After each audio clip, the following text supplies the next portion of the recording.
And will you advance to the next slide, Lauren?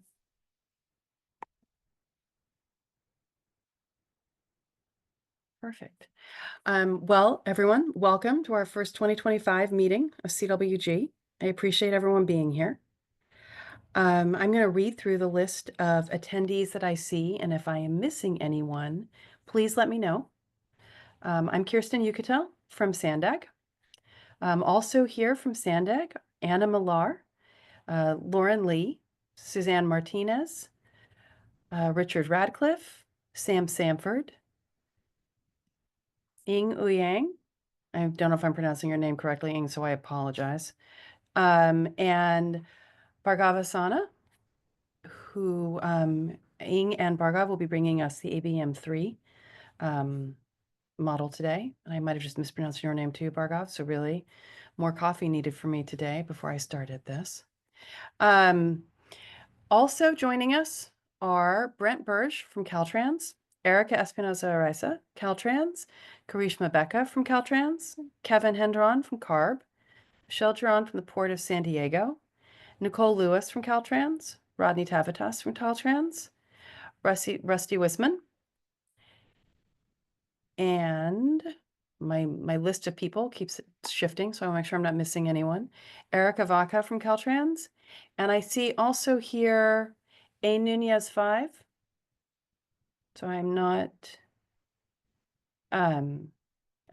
sure who that is, but they are also with us. And have I missed anyone? Okay. I do have apologies from John Kelly from EPA. He has not been given authorization to attend external meetings as of yet, so he hopes to join us next month, but he did write this morning and say that that had not been resolved, so he would not be able to join us today. Okay.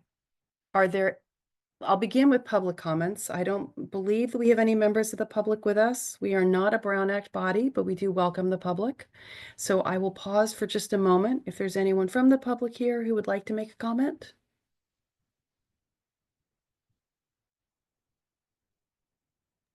Okay. Hearing none, I will move on to member comments. Are there any member comments or announcements of any kind?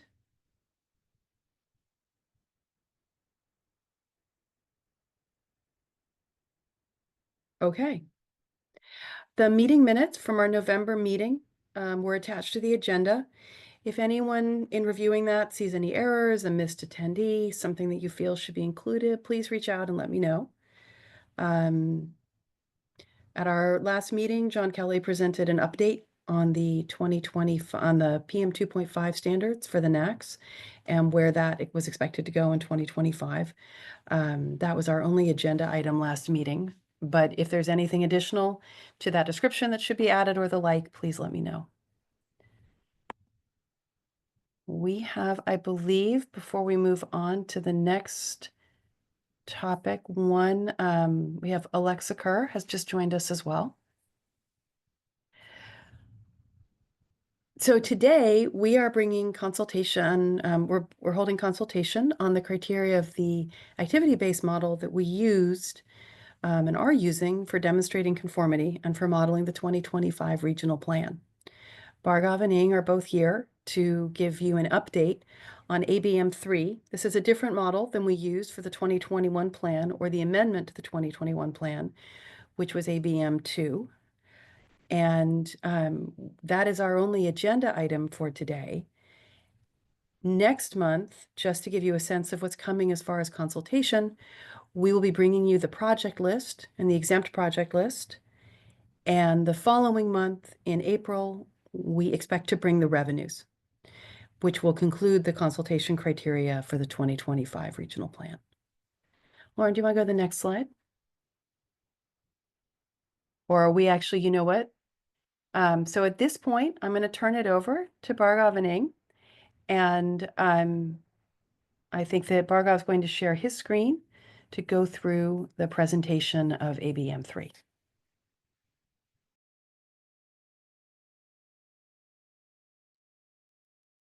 Thank you, Kirsten. I believe we should be seeing my screen now. Put it in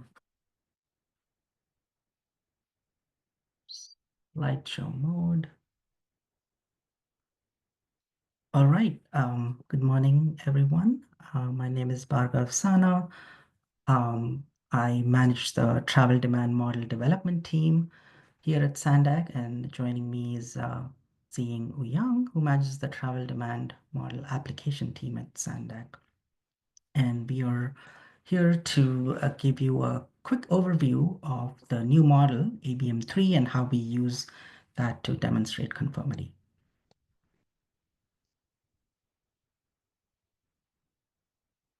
We take the draft plan network along with all the projects, combine those with the Sustainable Community Strategy or SCS land use scenario, and then we input that into SANDAG's regional transportation model called the ABM. ABM stands for Activity-Based Model and is an essential tool that we use to quantify emissions and demonstrate that we are meeting state and federal requirements. ABM predicts traffic volumes and speeds on the road network, which are input into another tool called MFAC, or emissions factors, which is short for emissions factors. And that calculates the emission levels of the various pollutants. For the state requirement, SB 375, the 19% reduction in greenhouse gas emission per capita is based on passenger travel, but the federal air quality for that, all vehicles, including heavy trucks, are considered. SANDAG's activity-based model is quite sophisticated, and it involves significant effort to keep it updated. We ensure that the model results and assumptions are valid by conducting multiple external peer reviews. We also receive frequent guidance from CARB, the California Air Resources Board, and there's also a technical methodology coordination process through which we receive that input. Let's take a minute to understand the ABM. Why is it called activity-based model? It's because it works on the principle that travel demand is driven by the need to pursue activities. Here's an example of several activities a person might engage on a given day. They start at home, drive to work, get some lunch while they're at work, and then on their way back, stop for some grocery store shopping. There could be several different variations of these activity patterns, as you can imagine, and ABM predicts what activities people engage in, where, when, with whom, and more importantly, how they get there to pursue those activities. So it attempts to simulate all the daily travel itineraries of the regional population, all the people in the region. So how exactly does ABM work? In one sentence, it uses a combination of equations to replicate observed human travel behavior based on demographic attributes, land use attributes, travel times and costs of the various modal options. These equations predict activities and other travel choices made by the residents in the region. And using these daily itineraries, we can convert them to a list of trips, all the trips that are undertaken in the region by mode. Transit trips are assigned onto the various routes and transit services, whereas the drive trips are assigned to the road network, which result in traffic volumes and speed predictions, which, if you recall, are then input into MFAC to give us the pollutant levels. There are a whole array of performance metrics that can be derived from these outputs, like mode split, average trip length, VMT or vehicle miles traveled. All of these can be forecasted for any given scenario. The outputs are really detailed, and they help us even calculate equity-related performance measures. Let's look at an example of how travel mode choice might work. It is perhaps the most important component in the travel demand model.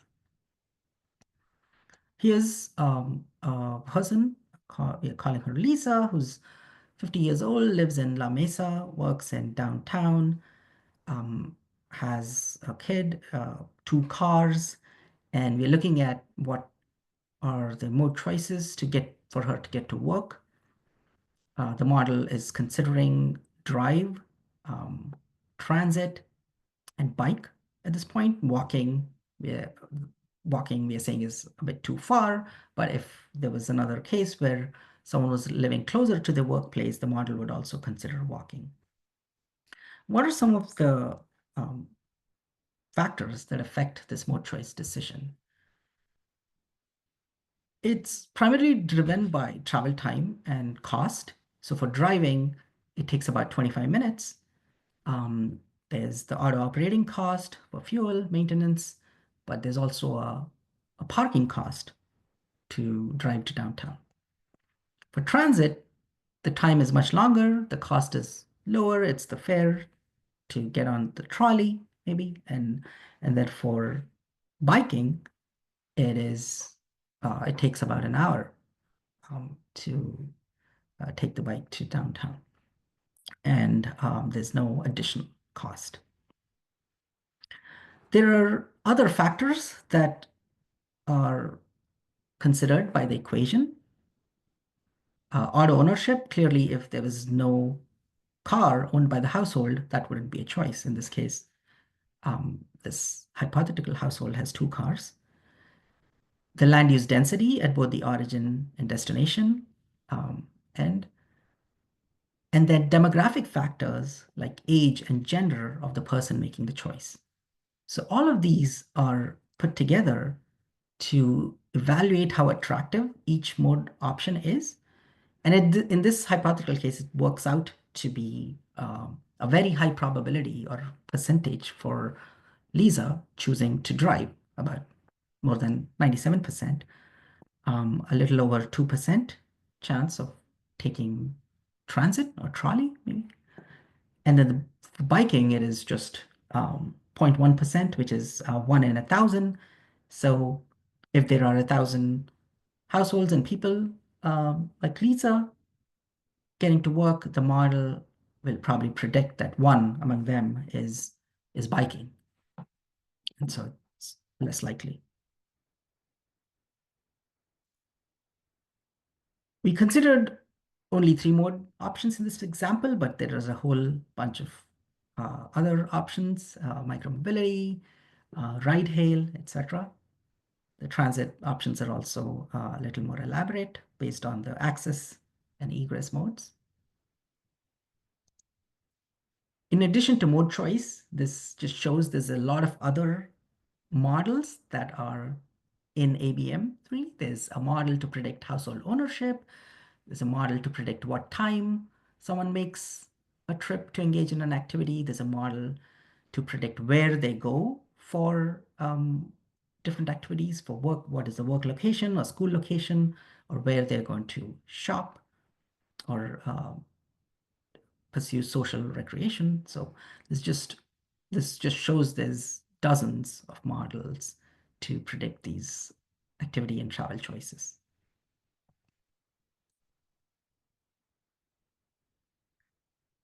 There were significant changes between the previous model called ABM2 Plus that was used for the last regional plan and ABM3, the current model. There's a bunch of changes that are under the hood. The software platform itself was updated, and we moved from a legacy system to a more modern and recent platform called Activity Sim that has been developed by a consortium of public agencies, and it has best practices inbuilt. In addition to the software platform, the choice models or the equations that I referred to earlier were also updated significantly, considering that COVID-19 occurred. So the behavior models have all been updated to reflect post-pandemic travel behavior. There's also some new choice models, like the vehicle type choice model, which not only predicts the number of cars in a given household, but also predicts whether they are going to be gasoline or hybrid or electric vehicles. The new platform makes it more flexible for us to add new modes like microtransit or micromobility. And then it also improves the usability in terms of setting up different scenarios that are needed for the regional plan and other applications.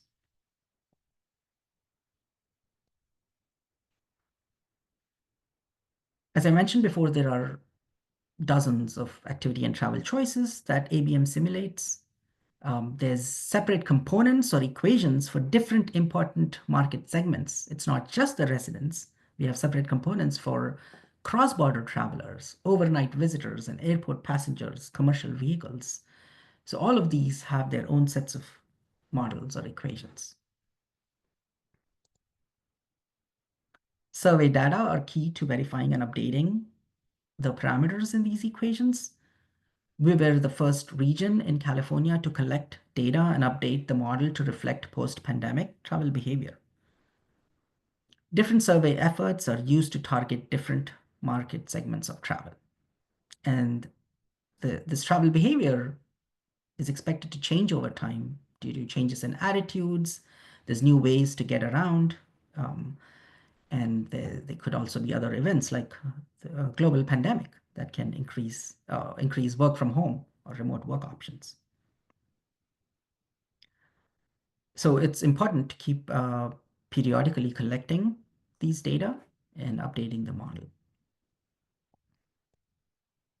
There's a slide to quickly show how there's different data sets that have been used to update the various components in the model.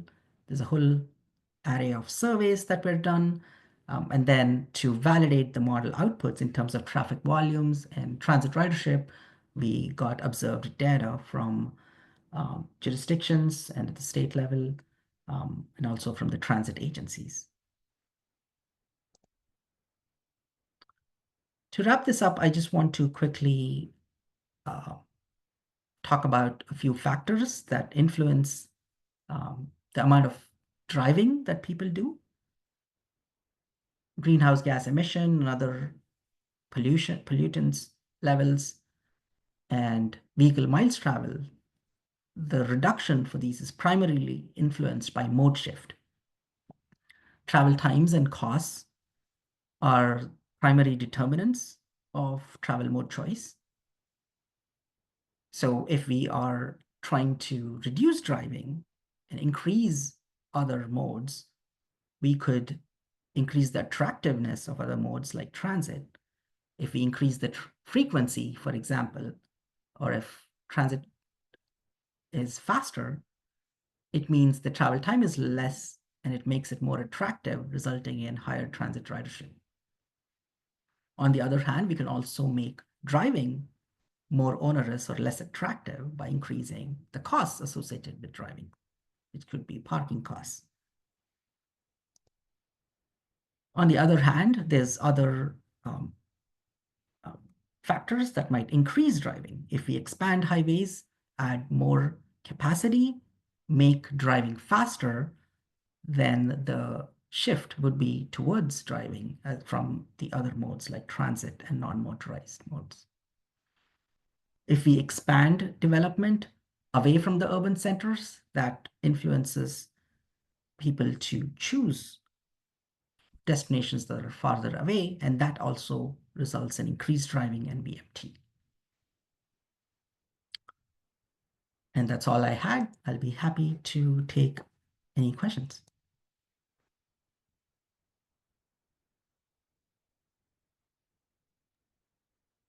Does anyone have any questions for Bhargav on the model or changes from ABM2 to ABM3? I see a hand raised, Rodney. Yes, Rodney? Yeah, hi, thank you for that presentation. Quick question. Are you doing this to update your new RTP, the 2025? Correct. One question. I see that you used MFAC 2017. So how, because I do know that expired for usage back in November of 2024, but I do know if you start the analysis prior to it, you can use it. But is that the route you all are going through?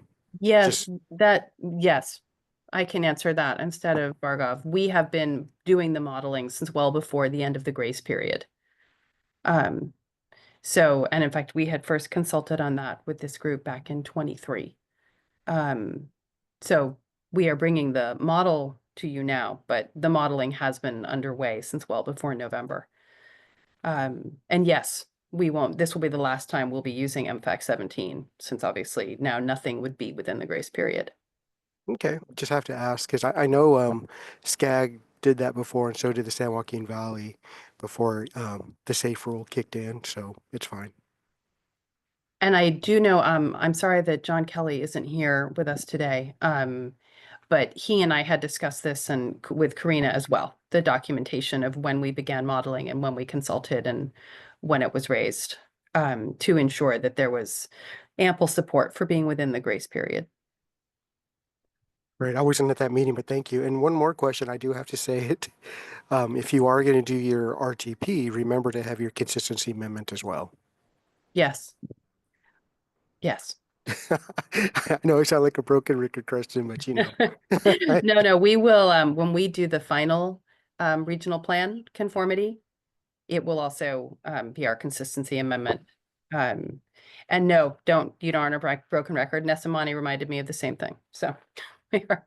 Yeah, that makes our ability here in Caltrans headquarters to recommend approval because we have to, Right. look at your package and everything else.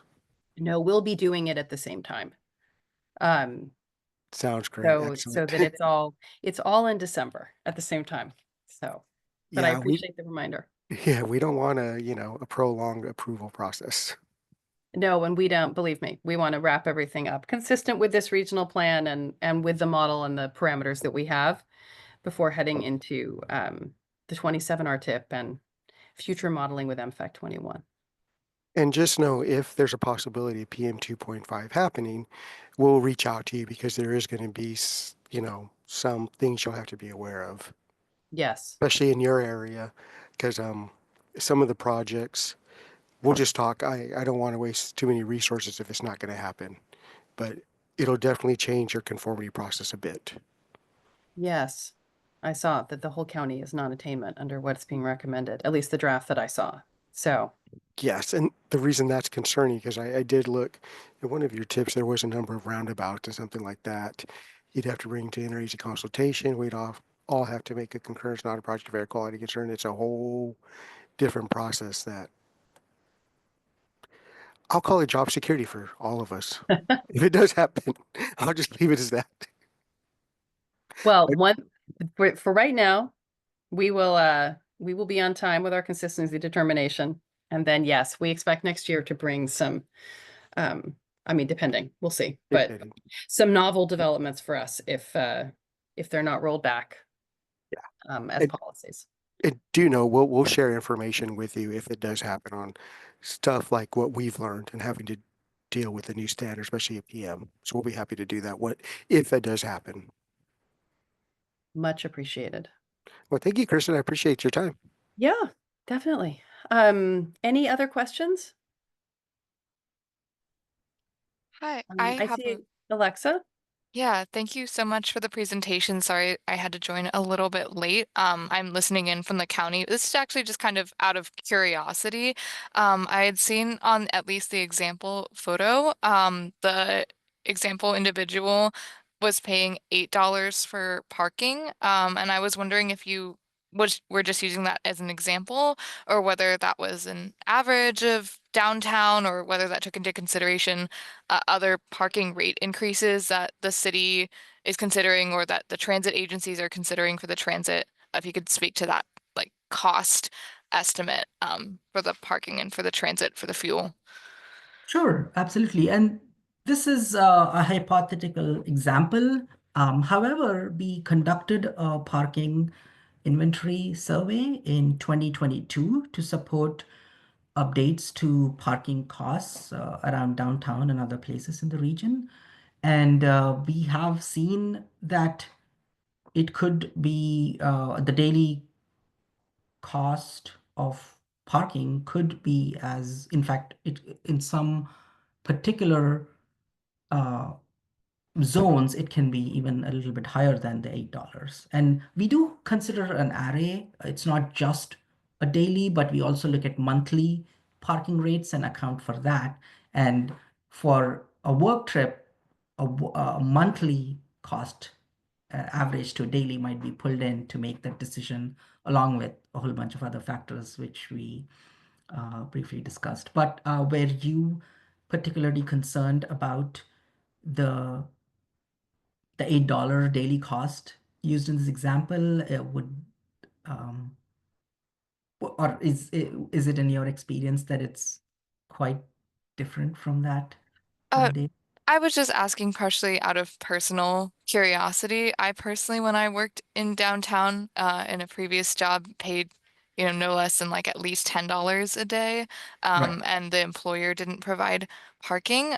So that's partially why I was asking about that, as well as the recent talks at the city about the increases of parking rates, or talks at transit agencies about potential increases of fares. So that's why I was asking about the methodology, just out of curiosity. But I didn't want to, I'm not trying to like raise a concern over it. I was just partially curious. And also that makes sense as well, that the survey data would not be from, 2025. I was just curious about it. Correct.